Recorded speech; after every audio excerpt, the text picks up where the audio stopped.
नमस्कार, आप देख रहे हैं टीएफडी इंडिया न्यूज 24। मैं हूं सार्थक एंड आज हमारे साथ जुड़े हैं श्याम गिरी जी। नमस्कार सर। नमस्कार सार्थक। सर, मेरा सबसे पहला क्वेश्चन है आज का। जंतर मंतर से लाखों छात्र सांसद मार्च को तैयार हैं। इंडिया गठबंधन का फुल सपोर्ट है। प्रशासन की कितनी तैयारी है? देखिए सार्थक, अब जिस आंदोलन की बात हम लोग कर रहे हैं, जिन छात्रों के आंदोलन की बात कर रहे हैं, इन छात्रों का आंदोलन अब एक नया रूप ले चुका है। अभी तक जो हालात है वह बहुत गंभीर है। इसके पहले जब यह आंदोलन इस जो रूप आज ले रखा है और छात्र संसद के अंदर मार्च करने के संसद तक मार्च करने को तैयार है, संसद का घेराव करने को तैयार है, इसके पहले सोनम वांगचुक की पत्नी का ट्वीट आया जो पूरे एक भूचाल से परिस्थिति ला करके खड़ा कर दिया। सोनम वांगचुक की पत्नी गीतांजलि का यह कहना है, उन्होंने ट्वीट किया है कि मुझे अब सफदरजंग सरकारी अस्पताल पर भरोसा नहीं रहा। अस्पताल ने हमें बताया कि वांगचुक के शरीर में पोटेशियम का स्तर घट करके 2.9 रह गया और इसे बेहद चिंताजनक तथा जानलेवा बताया।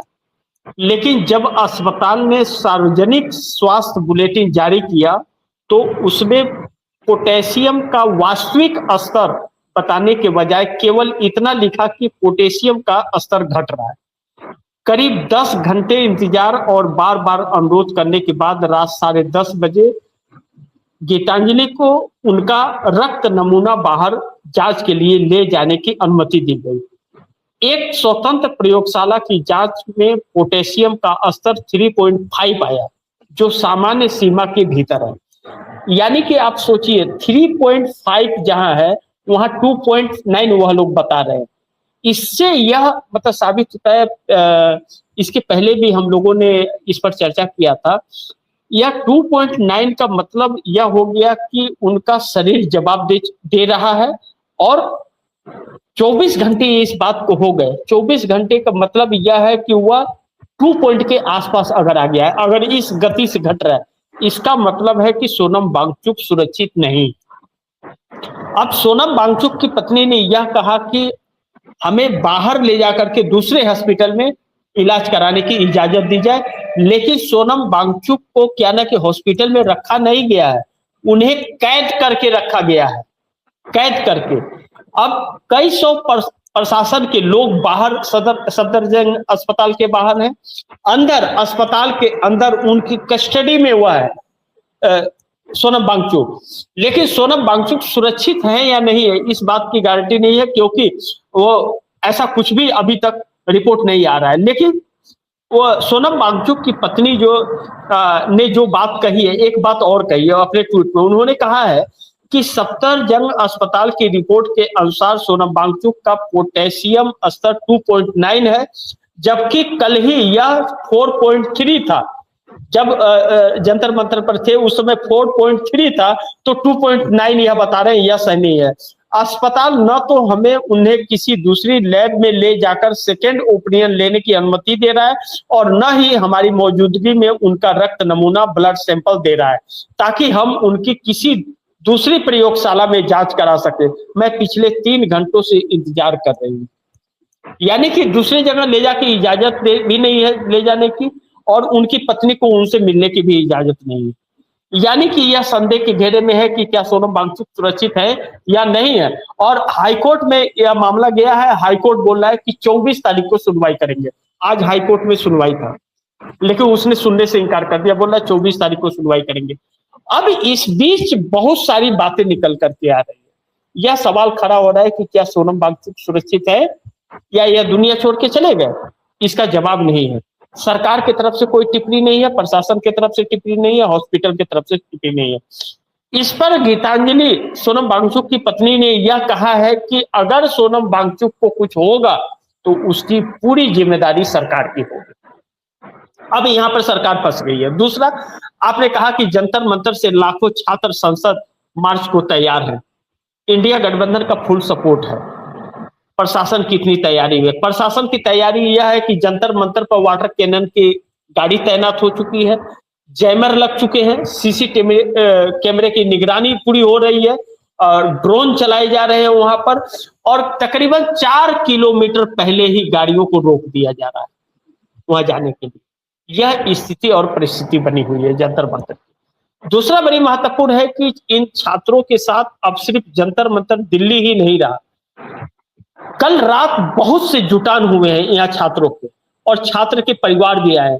सबसे अहम चीज यह कि भारतीय जनता पार्टी के नेताओं के बच्चे घर में लड़ाई झगड़े करके और इस प्रोटेस्ट में शामिल हुए हैं और अपने माँ बाप को भी भला बुरा सुना रहे हैं और इस सरकार को गालियों से नवाज रहे हैं। इस प्रोटेस्ट में ऐसे बच्चों का भी आया।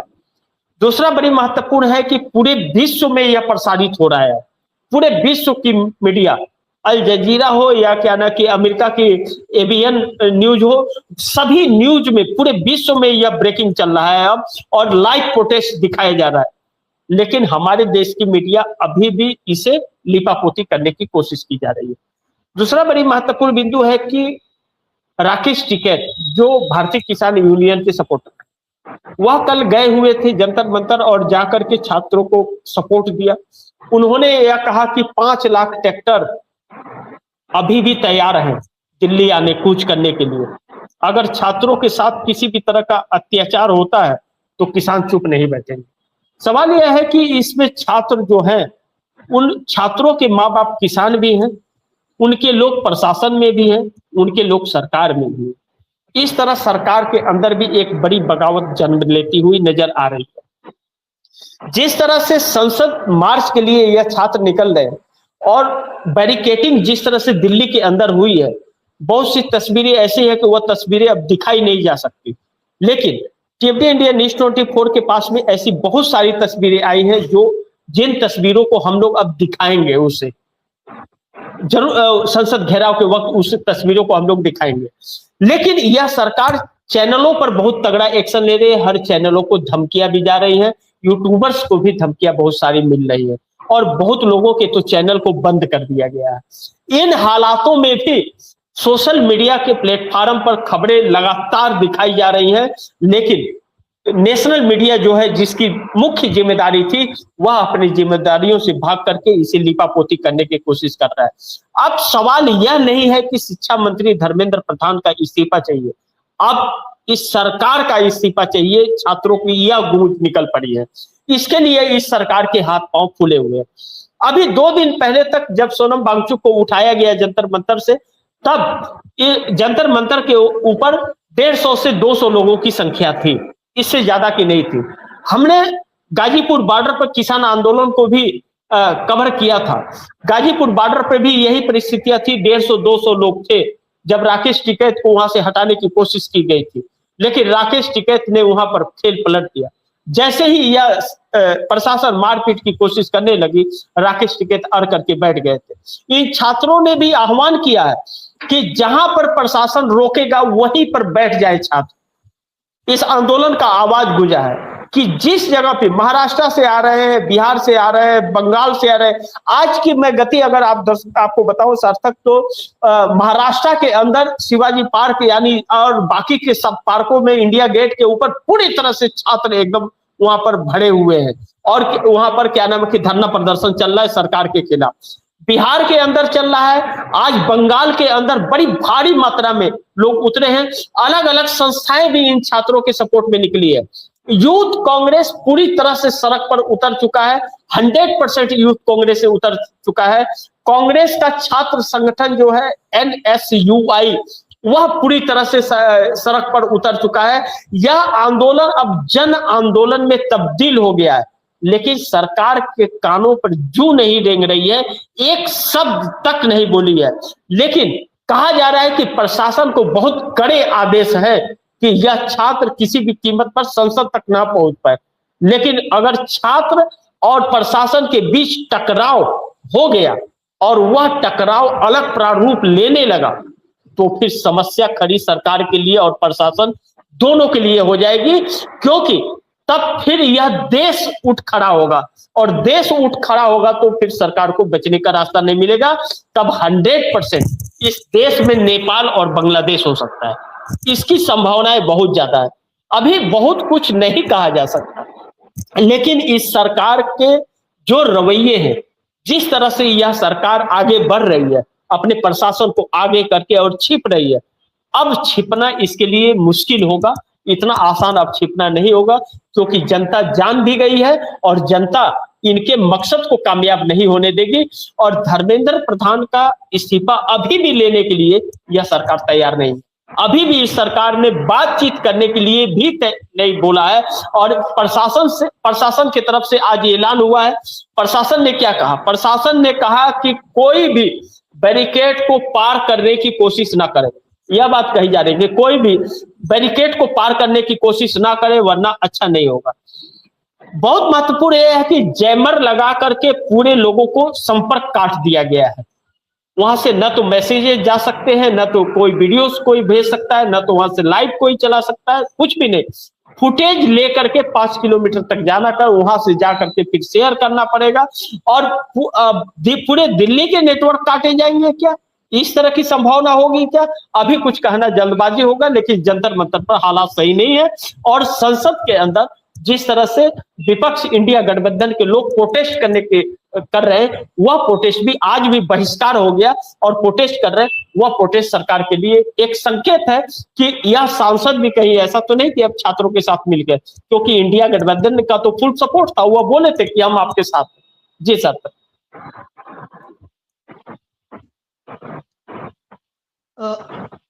मेरा दूसरा क्वेश्चन है आपसे। देश के हर राज्य में छात्र सड़क पर उतर गए हैं। क्या ये आंदोलन जन आंदोलन बन गया है? राहुल गांधी का कितना सपोर्ट है इस आंदोलन को? और सांसद का घेराव करने में छात्र क्या सफल हो पाएंगे? देखिए सार्थक, अभी मैं आपको बताया कि महाराष्ट्र की रिपोर्ट है अपने पास, बंगाल की रिपोर्ट है, चाहे उत्तर प्रदेश हो, चाहे वह मध्य प्रदेश हो, हरियाणा हो, पंजाब हो, दिल्ली हो, हर जगह लोग उतर चुके हैं। और यह रूप लेता हुआ नजर आ रहा है। छात्रों का यह आंदोलन एक जन आंदोलन की तरफ बढ़ता हुआ नजर आ रहा है। राहुल गांधी का कितना सपोर्ट है इस आंदोलन को आपका कहना है, तो राहुल गांधी ने देहरादून से ही यह दिखा दिया कि छात्रों के साथ, और छात्रों ने यह दिखा दिया कि हम राहुल गांधी के साथ। देहरादून की उस सभा से यह सरकार हिली हुई है। इसीलिए देहरादून के अंदर राहुल गांधी को परेड ग्राउंड में झुकने नहीं दिया गया। परेड ग्राउंड में उनकी सभा को कैंसिल कर दिया। राहुल गांधी अभी नहीं, सोनम वांगचुक तो 20 दिन पहले बैठे थे, 21 दिन पहले बैठे थे जंतर मंतर पर। लेकिन राहुल गांधी तो उस वक्त से सड़क पर है जब नीट पेपर लीक हुआ। उसी वक्त से कांग्रेस के यूथ कांग्रेस पूरी तरह से सड़क पर उतरी हुई है। कांग्रेस का छात्र संगठन NSUI सड़क पर उतरा हुआ है। वाटर कैनन और पुलिस की लाठियां लगातार खा रही है। वो सरकार के आक्रोश का शिकार हो रही है, पीटी जा रही है, उसके बाद भी सड़क पर है। दुर्भाग्य यह है कि जैसा मैंने आपको इस देश के नेशनल मीडिया की बात कही, वह मीडिया दिखा नहीं रही है। मीडिया दिखा भी नहीं रही है, और वही मीडिया पूछ रही है कि विपक्ष कहां है। दिखा नहीं रही है और सवाल कर रही है कि कहां है। वह सड़क पर है तो नहीं दिखा रही है, और पूछ रही है कि कहां की। ऐसों का क्या इलाज है? अब विपक्ष सड़क पर ही तो लड़ाई करेगा, अपना विरोध सड़क पर ही तो गाएगा, लेकिन आप उसे किसी के पास तक पहुंचने नहीं देते हो। सोशल मीडिया पर डालने से उसे आप नोटिफिकेशन बंद करवा देते हो, ब्लॉक करा देते हो कि नहीं जा पाएगा। इस तरह से विपक्ष परेशान है। अब इस आंदोलन को राहुल गांधी का जो सपोर्ट है, संसद का घेराव करने में छात्र कितना सफल हो पाएंगे, आपका कहना है? छात्रों ने जब जब ठान लिया है, वह जो ठान ले, वह वो कर सकते। कोई सरकार विश्व में ऐसी बनी नहीं आज तक जो छात्रों को रोक सके। ऐसा कोई भी नेता नहीं है आज तक इतिहास में जो रोक सके। लेकिन यह छात्र किस दिशा में जा रहा है, इनका आंदोलन, यह बड़ी महत्वपूर्ण होगा। अभी सिर्फ संसद घेराव से यह इनके डिमांड पूरी हो जाएगी, इस बात की गारंटी नहीं है, लेकिन इसका असर सरकार पर पड़ेगा, यह गारंटी जरूर है। इससे इस सरकार को यह एहसास होगा कि इसके खिलाफ छात्र हो गए। इस सरकार को तो उस दिन ही एहसास हो गया सार्थक, जब सी वोटर के सर्वे आए थे और 86.8% जनता इनके खिलाफ हुई थी। अब जिस सरकार के खिलाफ उस सरकार को वोट देने वाले 86.8% जनता सरकार के खिलाफ है, वोट देने वाले, बाकियों की बात छोड़ दीजिए, विपक्ष के नहीं, एनडीए गठबंधन के वोटर 86.8% नाराज थे। कब? जब राम मंदिर में दान की लूट की थी तब। अभी चंद दिनों की बात है, या तो 1 महीने भी नहीं हुए। और यह छात्र उन्हीं के तो बच्चे हैं जो नाराज हैं, जो वोटर नाराज हैं उन्हीं के तो बच्चे हैं।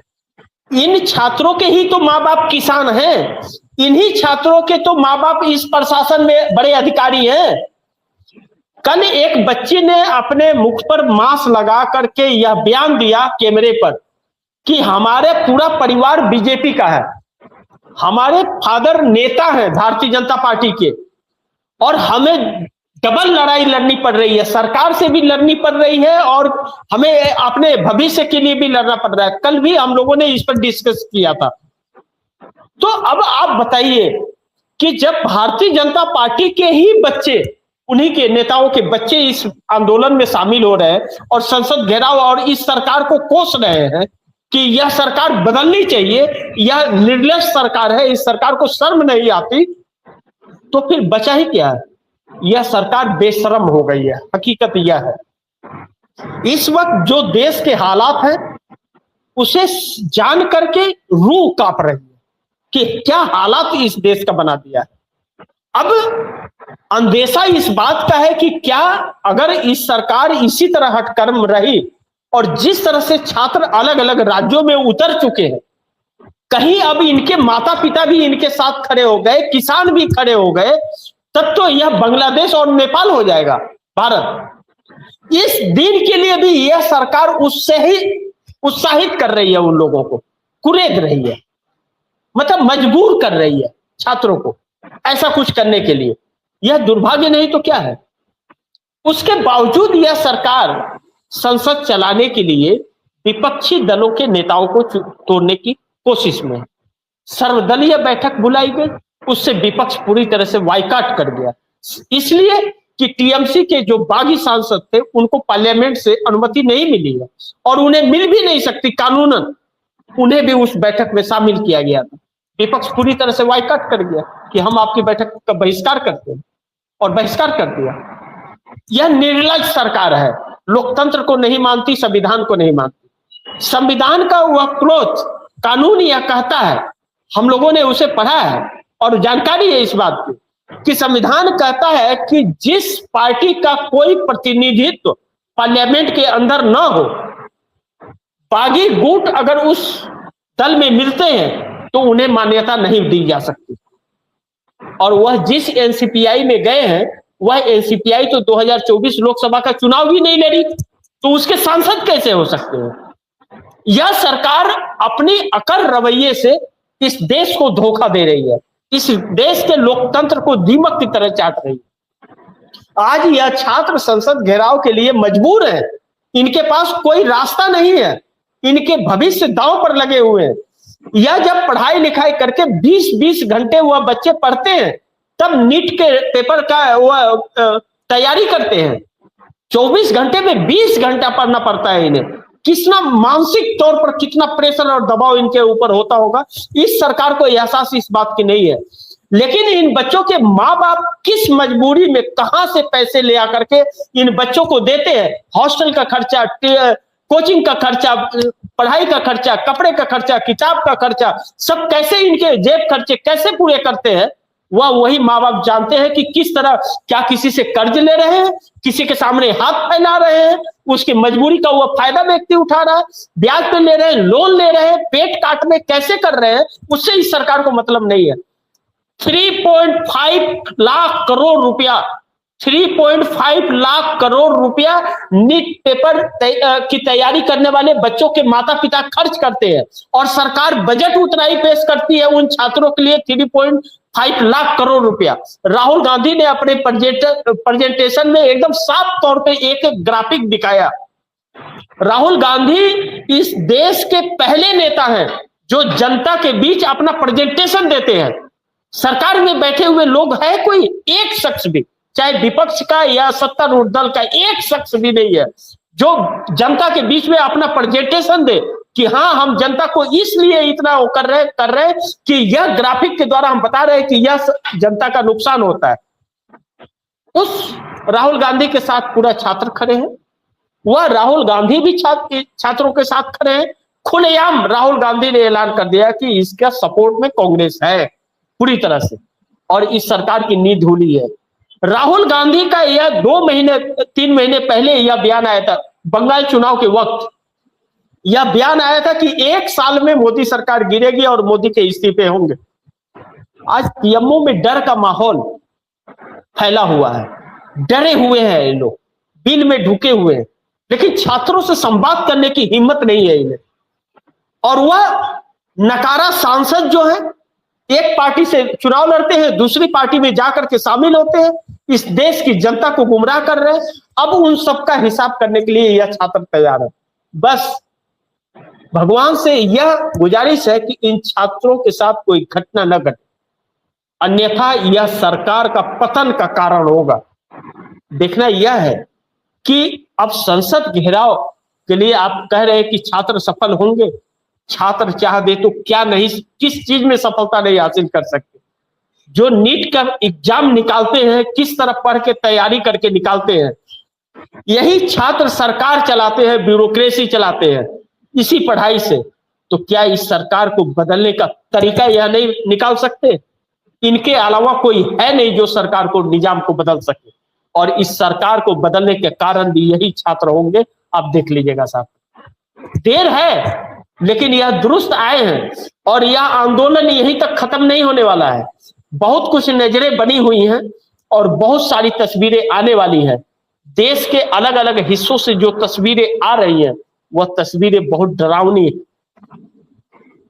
बस इन छात्रों को कुछ हो ना, कोई घटना ना घटे तो इस सरकार के तानाशाहियों में कहते हैं कि विनाश काले विपरीत बुद्धि, जब विनाश होना होता है तो बुद्धि भ्रष्ट हो जाती है, और अब इस सरकार की बुद्धि भ्रष्ट हो गई। देखते हैं क्या होता है। जी सर।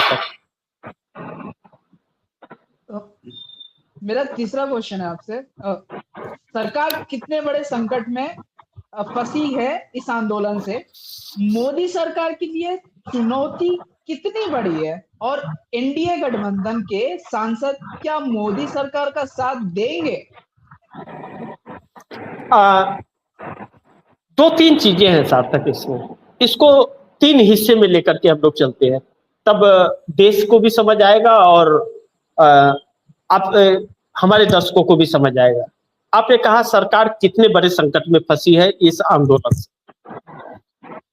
इस आंदोलन की कल्पना इस सरकार ने की ही नहीं थी कि यह आंदोलन इस तरह हो जाएगा। अभिजीत दीप के जो जंतर मंतर पर हैं सीजेपी, अभिजीत दीपके को इस्तेमाल किया जा रहा था, इसीलिए उन्हें परमिशन दे दिया गया था। इस बार बिना परमिशन के बैठ गए। परमिशन शाम 5 बजे तक का था, लेकिन वहां पर लगातार बैठ गए, दिशाहीन हो गए। लेकिन सोनम वांगचुक की एंट्री करने के बाद, सोनम वांगचुक भी तो भाजपा के ही थे, भाजपा के सपोर्टर ही तो हैं सोनम वांगचुक। यह बात अलग है कि वह फंस गए इस आंदोलन से। सोनम वांगचुक मोदी के बहुत बड़े रहनुमा हैं, उनकी तारीफ में कसीदे पढ़ा करते थे, लेकिन सोनम वांगचुक को इसी सरकार ने जेल में डाला।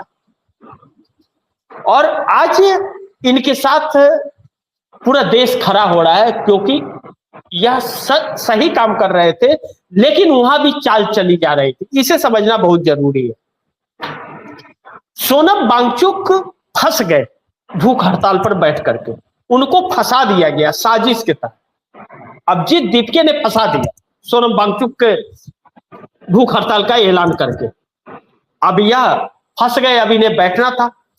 इन्होंने, सोनम वांगचुक ने सोचा कि हम भूख हड़ताल पर बैठ जाएंगे तो सरकार झुक जाएगी, 2 दिन 3 दिन 4 दिन 5 दिन 1 हफ्ता। लेकिन जब शरीर जवाब देने लगा और यह सरकार के कानों पे जू नहीं रहेगा, तब इनके होश उड़ गए। तब और कोई रास्ता नहीं था। इन लोगों ने अपने रास्ते बदल दिए। पहले यह लोग कहते थे कि किसी भी राजनीतिक दल को यहां मैं आने नहीं दूंगा, लेकिन 6 दिन बाद इन लोगों ने रुख बदल दिया कि विपक्षी दल यहां पे आए, सपोर्ट करे इस आंदोलन को। सब धीरे धीरे जाने लगे। कांग्रेस की तरफ से कोई नहीं गया, क्योंकि कांग्रेस तो यह प्रोटेस्ट पहले से चला रही थी, तो कांग्रेस क्यों जाती। लेकिन जब राहुल गांधी को बदनाम करने की एक साजिश इस सरकार ने रची, इस प्रोटेस्ट के जरिए अभिजीत दीपके ने, सोनम वांगचुक ने अलग अलग बयान देने चालू किए और देहरादून का प्रोग्राम राहुल गांधी का तय हो चुका था। ट्वीट करके कांग्रेस से सपोर्ट किया। सोनिया गांधी ने कमान संभाला और कहा कि सोनम वांगचुक के पिता जब धरने पर बैठे थे तो इंदिरा गांधी उनका व्रत तोड़वाने गई थी। सोनम वांगचुक जो प्रोटेस्ट कर रहे हैं, उनके इरादे चाहे जो भी हो, लेकिन बच्चों के भविष्य के लिए है। कांग्रेस को सपोर्ट करना चाहिए। तो राहुल गांधी का प्रोग्राम देहरादून में था, तो पवन खेरा सोनम वांगचुक से मिलने गए, कहे कि हम आपके साथ हैं और आप ऐसी सरकार के सामने अनशन कर रहे हो जो सरकार किसी की सुनती ही नहीं। हमारी सरकारें थी तो आपके पिता का अनशन हम लोगों ने तोड़वाया था, मांगे भी मान ली थी, लेकिन यह सरकार तो मानती ही नहीं किसी। लेकिन उसके दूसरे ही दिन उठा ले जाती है सरकार सोनम वांगचुक को कपड़े में लपेट करके। मतलब कपड़े में लपेट करके कोई तरीका हुआ क्या? जिस व्यक्ति का शरीर जवाब दे रहा है, 20 दिन से भूख हड़ताल पर बैठा था, उसे सावधानी से स्टेशन में उठा के ले जाना चाहिए था। यह कपड़े में लपेट के बोरी की तरह ले गई। उस वक्त सोनम वांगचुक को नुकसान पहुंचा है, इसीलिए अस्पताल में वह है भी या यह दुनिया छोड़ के चले गए, या आशंकाएं फैल रही है लगातार।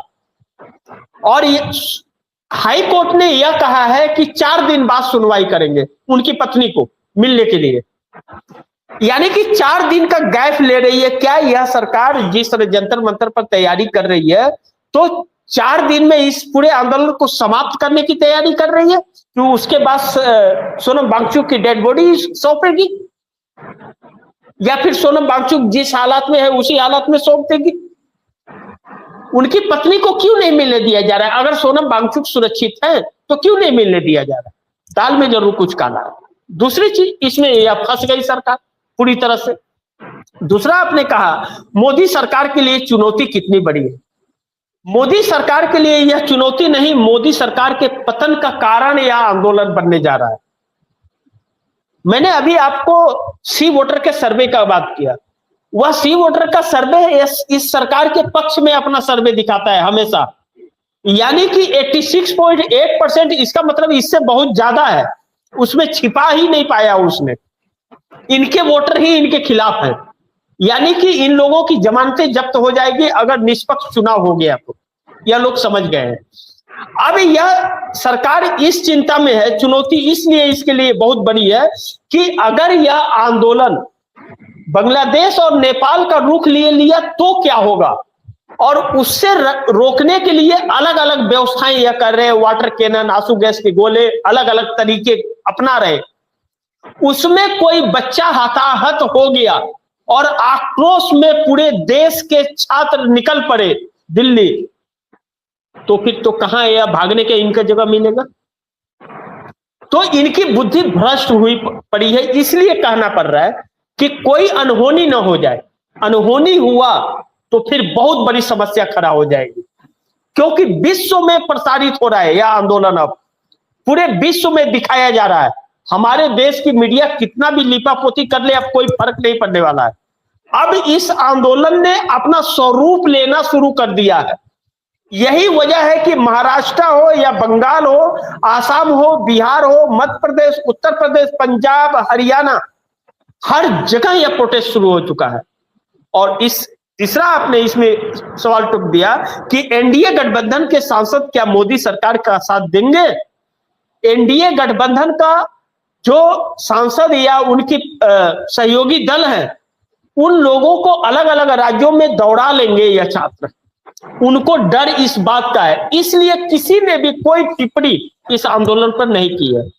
सबसे ज्यादा डर अगर इस आंदोलन से किसी को है एनडीए गठबंधन के अंदर, तो वह चंद्रबाबू नायडू को आंध्र प्रदेश में है। उधर सब पढ़े लिखे हैं, छात्र उधर भी सड़क पर उतर रहे हैं। अगर उन छात्रों ने घेराव शुरू कर दिया और खिलाफ मोर्चा खोल दिया तो चंद्रबाबू नायडू का पतन हो जाएगा। चंद्रबाबू नायडू फिर सत्ता में वापस आ जाएंगे, इस बात की गारंटी नहीं है। और इसी बात को लेकर के बार बार मोदी सरकार को अल्टीमेटम चंद्रबाबू नायडू दे रहे थे कि इन बच्चों से पंगा न ले और धर्मेंद्र प्रधान का इस्तीफा ले ले। अब बताइए, धर्मेंद्र प्रधान का इस्तीफा नहीं, सरकार का इस्तीफा चाहिए, इस आंदोलन की मांग हो गई है। तो कितनी बड़ी समस्या आकर के सरकार के लिए खड़ी हो गई और इन सहयोगी दलों के लिए। और मोदी साहब कहते हैं कि आप हमारे साथ हैं, वफादारी का सबूत दीजिए। खुद एक बेईमान आदमी अपने सहयोगी दल से वफादारी का सबूत मांग रहा है। सोचिए कि कितने यह लोग निर्लज लोग हैं। ऐसे सरकार होगी, ऐसे नेता देश में पैदा हो जाएंगे, संविधान निर्माताओं ने कभी इसकी कल्पना भी नहीं की थी। जिन बच्चों के भविष्य के लिए इस सरकार को काम करने चाहिए थे, उन बच्चों के भविष्य को बर्बाद करने में यह सरकार लगी हुई है। जितना इन बच्चों के आंदोलन को रोकने के प्रयास कर रही है, अगर उन बच्चों के पेपर लीक को रोकने का प्रयास उतना की होती तो आज ये बच्चे दिल्ली में ना होते।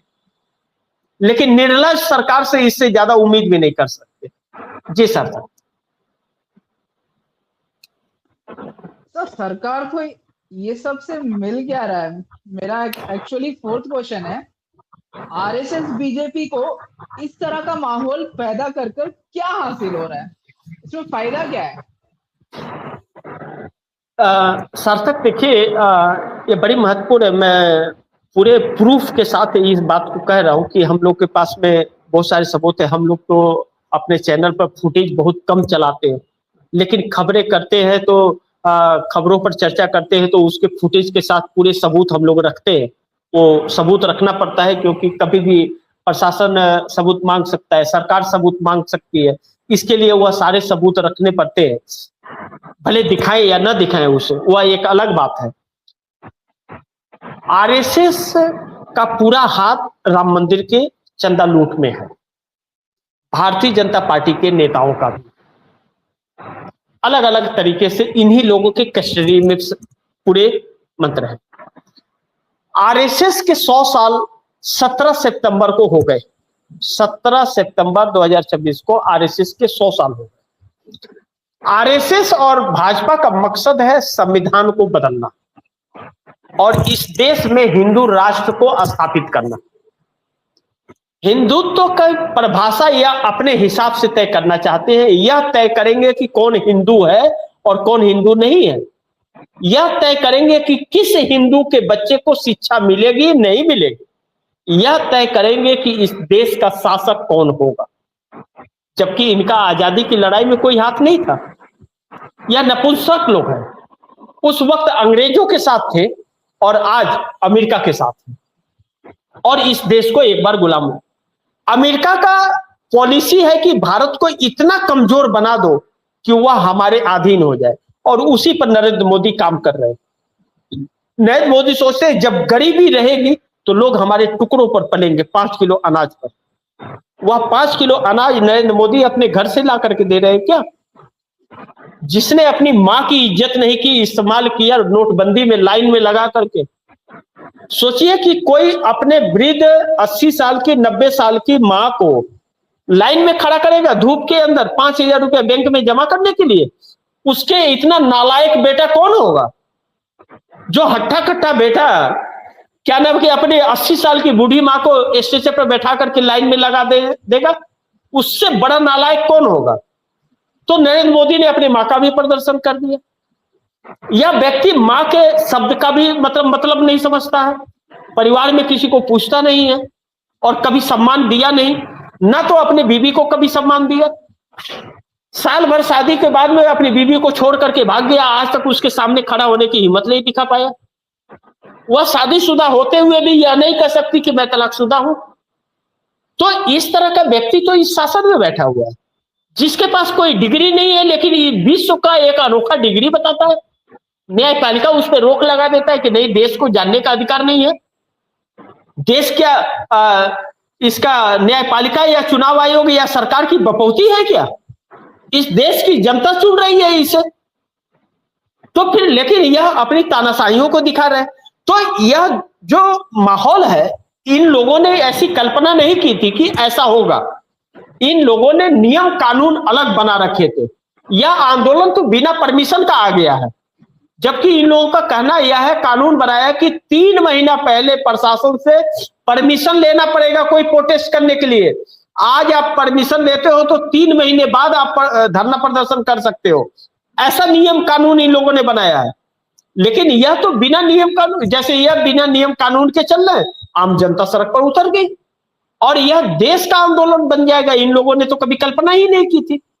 आज संकट इन लोगों के सामने यह है कि इसकी कल्पना नहीं की थी। इन लोगों ने सोचा था 362 सांसदों को तोड़ ताड़ करके विपक्ष को हम डिलिमिटेशन कर देंगे और 1 नेशन 1 इलेक्शन के जरिए चुनाव आयोग से पूरे देश पर कब्जा करके बैठ जाएंगे। यह इनकी इच्छा थी।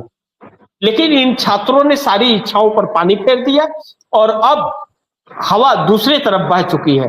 अब यह छात्र, अभी तक जो धर्मेंद्र प्रधान के इस्तीफे मांग रहे थे, अब यह छात्र सरकार का इस्तीफा मांगने लगे। अब देखिए, इंतजार कीजिए और बहुत कुछ तस्वीरें अब साफ भी होने वाली है, वो भी साफ हो जाएगी। जी सर। जी, इसी के साथ आज का सेशन यही खत्म होता है। थैंक यू ज्वाइन करने के लिए सर। बहुत बहुत धन्यवाद सर।